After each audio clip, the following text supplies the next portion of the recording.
Bismillahirrahmanirrahim. Assalamualaikum warahmatullahi wabarakatuh. Baiklah teman-teman, di kesempatan kali ini kami akan mempresentasikan hasil diskusi kami tentang permasalahan audit sistem informasi. Kami dari kelompok 3 yang beranggotakan saya Atika Mardia sebagai moderator, dan ada rekan saya Fitri Anissa, Jusmawati, Messi Pranadewi, dan Nadia Gustiani Putri.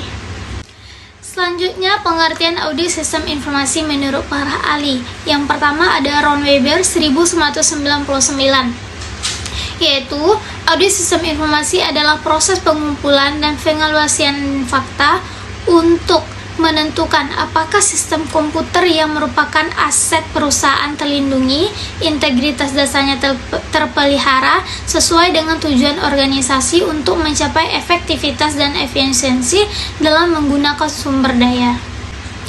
Yang kedua, menurut Alvin Ares dan James Lauberts, yaitu audit sistem informasi ini adalah proses pengumpulan dan juga evaluasi atas berbagai bukti yang ada agar bisa menentukan derajat kesuksesan antara setiap informasi dan juga kriteria yang sebelumnya sudah ditetapkan.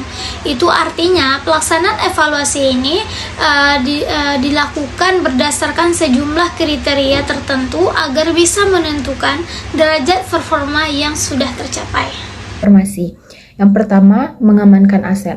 Aset atau aktiva yang berhubungan dengan instalasi sistem informasi mencakup perangkat keras atau hardware, perangkat lunak atau software, manusia atau aktivitas sistem. Sistem informasi dikatakan efektif hanya jika sistem tersebut dapat mencapai tujuannya. Yang keempat, efisiensi.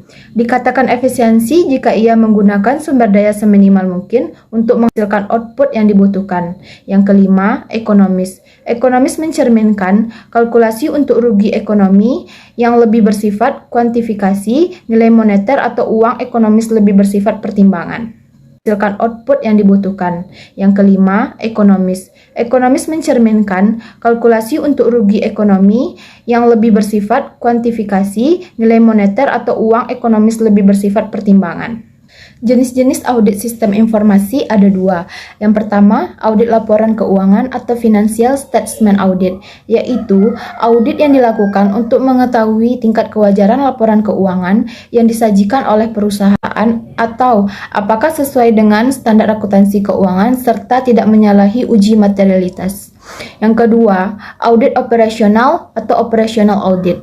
Audit terhadap aplikasi komputer terbagi menjadi 3 jenis, antara lain, yang pertama, post-implementation audit atau audit setelah implementasi. Yang kedua, concurrence audit atau audit secara bersama. Yang ketiga, concurrence audit atau audit secara bersama-sama. Manfaat audit sistem informasi. Faktor-faktor yang mendorong pentingnya audit sistem informasi menurut Weber 1999 adalah antara lain untuk yang pertama, mendeteksi agar komputer tidak dikelola secara kurang terarah. Yang kedua, mendeteksi risiko kehilangan data. Yang ketiga, mendeteksi risiko pengambilan keputusan yang salah akibat informasi hasil proses sistem komputerisasi salah atau lambat atau tidak lengkap. Yang keempat, menjaga aset perusahaan karena nilai hardware, software, dan personil yang lazimnya tinggi. Yang kelima, mendeteksi risiko error komputer. Yang keenam, mendeteksi risiko penyalahgunaan komputer. Yang ketujuh, menjaga kerahasiaan. Yang kedelapan, meningkatkan pengendalian evolusi penggunaan komputer. Tahapan audit sistem informasi. Yang pertama, perencanaan audit atau planning the audit. Yang kedua, pengujian pengendalian atau test of control.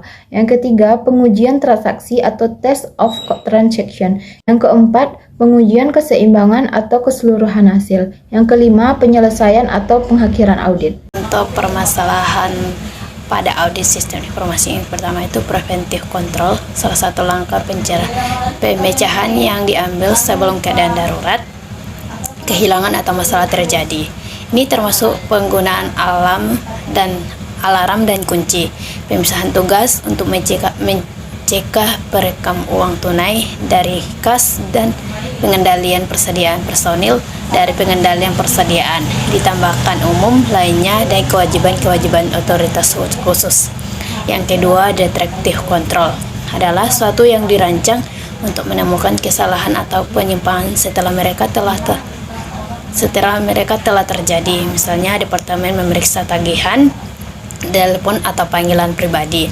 Detektif kontrol dilarang untuk mendeteksi kesalahan dan pengumpulannya yang telah terjadi dan untuk menjamin promote mereka koneksi. Kontrol ini merupakan biaya operasi yang harus terus-menerus dan seringkali mahal tapi perlu. Yang ketiga itu corporate control adalah membantu mengurangi pengaruh dari suatu event yang kehilangan melalui prosedur data atau pengembalian data yang hilang melalui prosedur recover data, misalnya perbaiki data yang terkena virus. Yang keempat itu deterrent control, digunakan untuk merujuk kepada suatu kepatuhan complication dengan peraturan-peraturan internal maupun regulasi-regulasi yang ada. Yang pertama yaitu contoh kasus 1, PT Segar Dingin. Perusahaan ini sudah berjalan selama kurang lebih 10 tahun, yang kegiatannya menjual jus buah yang terdiri dari beberapa buah-buahan. Suatu ketika, perusahaan ini mendapatkan masalah yang sangat rumit dan kompleks. Sebelumnya, perusahaan ini telah menyediakan pemberdayaan karyawan internal perusahaan yang bernama Adrian Jason untuk mempelajari cara menggunakan software audit untuk komputer. Adrian Jason langsung mencari masalah-masalahnya, lalu mengatasi masalah tersebut, membuat prosedur pengendalian yang dibuat pengujian pengendaliannya. Masalah-masalah tersebut diantaranya yaitu akses yang tidak sah pada program komputer sehingga website pada perusahaan yang digunakan untuk berhubungan dengan pihak eksternal perusahaan seperti customer dan masyarakat tidak dapat dibuka. Departemen penjualan perusahaan menggunakan program komputer yang baru untuk mencatat transaksi keuangan dengan menggunakan software akuntansi keuangan dan mengubahnya untuk cara menghitung komisi penjualan. Ada kesalahan dalam pemodifikasian program ini karena hasil hitungnya lebih kecil dari biasanya. Salah seorang karyawan bagian departemen produksi yang mempunyai wewenang penuh atas pemesanan pembelian pada pemasok dan menerima pelaporan melakukan pemesanan palsu untuk kepentingan pribadinya. Karena banyaknya masalah yang terjadi di perusahaan tentang audit sistem informasi, maka Adrian Jason juga mencoba memeriksa pemrosesan komputer perusahaan. Apakah prosedur edit pada komputer telah mendeteksi input yang salah atau tidak? Untuk mengatasi berbagai masalah yang ada di perusahaan Segar Dingin tersebut, Adrian Jason melakukan audit sistem informasi pada komputer. Di bawah ini merupakan cara mengatasi masalah perusahaan, pengendalian masalah, dan menguji pengendalian tersebut yang dilakukan oleh auditor internal perusahaan Segar Dingin.